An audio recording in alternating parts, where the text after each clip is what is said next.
그거 좀 있으면 올라갈 텐데. 그거 뭐. 사람이 한번 푹 떨어졌다가 올라가는 맛도 있어야지.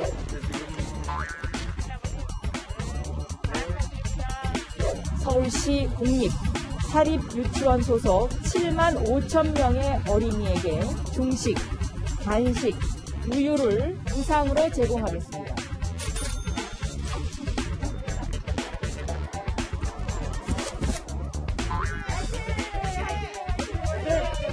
구도는 확실해졌습니다. 실패한 시장이냐, 거짓말하는 시장이냐, 미래를 말하는 박영선이냐.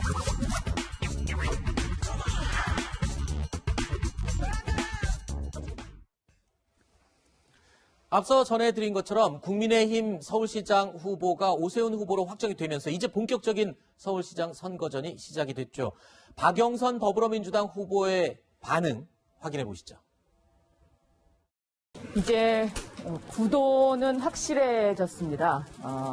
실패한 시장이냐, 거짓말하는 시장이냐, 미래를 말하는 박영선이냐. 네. 앞으로 뭐 어떤 앞으로 대결을 하실? 글쎄요, 그거는 이제 저도 좀 생각할 시간을 주셔야 되지 않겠습니까? 네. 안에서는 최강욱 대표님하고 어떤 얘기 나누셨어요? 우리가 지금 그 열린민주당하고 더불어민주당이 뿌리는 하나다. 그래서 선거를 같이 열심히 잘 합시다라는 그런 다짐, 또 우리 또 선대 위원장님께서 또 이런저런 당부 이런 말씀을 주셨습니다. 야권보다 앞서서 단일화 후보로 선정된 이 박영선 후보는요, 미리 이 여러 가지 공약들을 쏟아내고 있는데 어제 유치원 무상급식을 거론하면서 오세훈 후보에 대한 공세 수위를 높이고 있습니다. 그 내용 한번 들어보시죠. 서울시 공립 사립유치원 소속 7만 5천 명의 어린이에게 중식, 간식, 우유를 무상으로 제공하겠습니다. 오세훈 후보는 10년 전에도 아이를 차별했고 그 이유로 무상급식을 반대하고 사퇴한 후보입니다. 그 당시에 그 아이들이 지금은 유권자가 됐습니다. 그 유권 20대의 그 젊은이들이 그 당시에 만약 우리가 그런 마음의 상처를 받았다면 아마도 지금 굉장히 사회적으로 많은 그 차별에 대한 아픔이 있을 것이다. 장 소장님, 네. 박영선 후보가 이 무상급식을 강조하는 이유, 사실 오세훈 후보 입장에서 무상급식하면 가장 쓰라린 곳이잖아요. 그럼요. 그 점을 파고들기 위해서 저렇게 공약으로 내세웠다, 이렇게 볼 수 있을 것 같아요. 민주당과 박영선 후보의 오세훈 후보를 향한 가장 중요한 공격 포인트가 될 수밖에 없어요. 네. 무상급식을 반대한 사람, 반대했던 사람이라는 프레임을 씌워서 공격할 것 같은데 네. 제가 봤을 때는요. 4월 3일, 4일이 사전 투표일이잖아요. 네. 그때까지 정말 유례 없는 네거티브 전쟁이 벌어질 것 같아요. 아, 그래요? 그래서 상당히 진흙탕 싸움이 벌어질 것 같아요. 네. 왜냐하면 박영선 후보 첫 마디로 우리가 추측해 볼 수가 있는데 보통 상대방 후보가 뽑히면은 의례적으로라도 네. 축하한다. 서울 시민을 위한 선의의 경쟁을 합시다. 네. 라고 해야 되는데 오세훈 시장은 실패한 시장, 거짓말하는 시장 이런 식의 프레임을 걸었어요. 네. 이것은 앞으로 본인들이 네거티브를 아주 강하게 걸겠다라는 네. 것이고 오세훈 후보 쪽도 가만히 있지 않겠죠. 네. 박영선 후보에 대한 네거티브 상당히 심해질 겁니다. 네. 진흙탕 싸움이 많이 벌어질 것 같아서 심히 네. 걱정됩니다. 사실 지금까지도 여당에서는요, 오세훈 후보를 향해서 이 공격 포인트들이 몇 가지 있었습니다. 공세를 계속 이어왔었는데 어떤 내용인지 먼저 확인하고 계속 이어가겠습니다. 오세훈 후보의 거짓 변명과는 다른 진실들이 속속 드러나고 있습니다. 직접 현장 실차까지 하고도 몰랐다고 발뺌하는 것은 손바닥으로 하늘을 가리는 격입니다. 야당의 서울시장 후보는 내곡동 땅 셀프 보상 의혹에 대해 엉뚱한 해명을 한 뒤에 말을 바꾸는 일을 되풀이하고 있습니다. 거짓말은 언젠가 드러나게 마련입니다. 장 소장님, 네. 이 부분은 소장님한테 여쭤봐야 될 것 같습니다. 일단 오세훈 후보 측의 반박이 또 어제 당에서 나왔었죠. 맞아요. 그러니까 이거는 내곡동 땅 문제인데 40년 전에 처가로부터 상속받은 부분이에요. 그렇죠. 이 부분에 대해서 민주당의 공격 포인트는 네.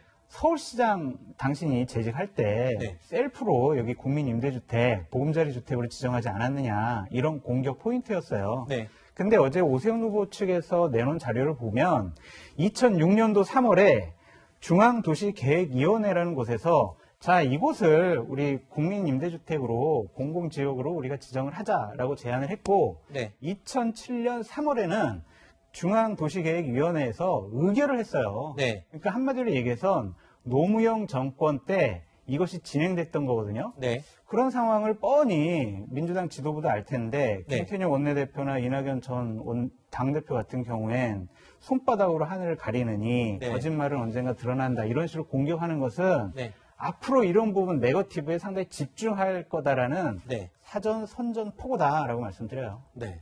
사실 뭐 오세훈 후보를 향해서는 네거티브가 조금 미리 있었습니다만 여당 입장에서는 어땠을까요? 안철수 후보와 오세훈 후보 둘 중에 어느 후보가 더 되기를 바랬을까요?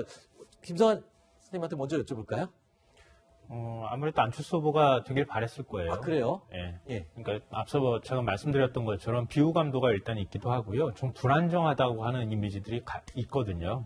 그러니까 예를 들면 토론회 장에서 박영선 후보와 안철수 후보가 붙었다고 생각해 보세요. 그러니까 안철수 후보가 당황하는 모습이라든가 네. 제가 앞서 비언어적인 게 굉장히 중요하다고 말씀드렸는데 네. 그런 이미지들이 결국은 나중에 투표 결과로 이어질 가능성이 있거든요. 네. 그런 면에서는 좀 덜 까다로운 후보를 선택한다고 하면 안철수 후보를 선택할 가능성이 좀 더 높았다 이렇게 네. 생각하는데요. 뭐 앞서 이제 무상급식 그 얘기했잖아요. 그러니까 유치원 무상급식 얘기 나왔을 때 저는 박영선 후보가 그동안에 낸 공약 중에 제일 잘 만든 공약이다. 전략적으로 본다면. 왜냐하면 성공공학적으로 3040 세대가 박영선 후보의 제일 강력한 지지층일 거예요. 네. 그런 지지층에게 소구할 수 있는 공약이라고 하면 바로 유치원 무상급식 같은 그런 공약이거든요. 네. 그리고 오세훈 후보를 또 공략할 수 있는 공약이기도 하고요. 네. 그런 정책적인 공약을 통해서 상대 후보의 약점을 파고드는 모습.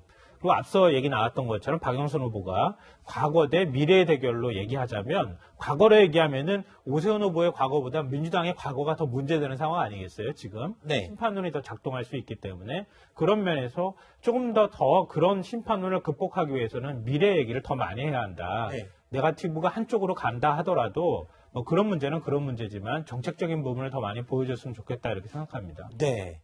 자, 이런 가운데요. 최근에 이해찬 전 대표가 이미 서울시장 선거 이긴 것 같다라는 이야기를 하면서 이 선거에 등장을 했었는데 이번에는 또 두 번째 인물이 등장을 했습니다. 임종석 전 대통령 비서실장이 페이스북에 글을 올리면서 또 등장을 했습니다.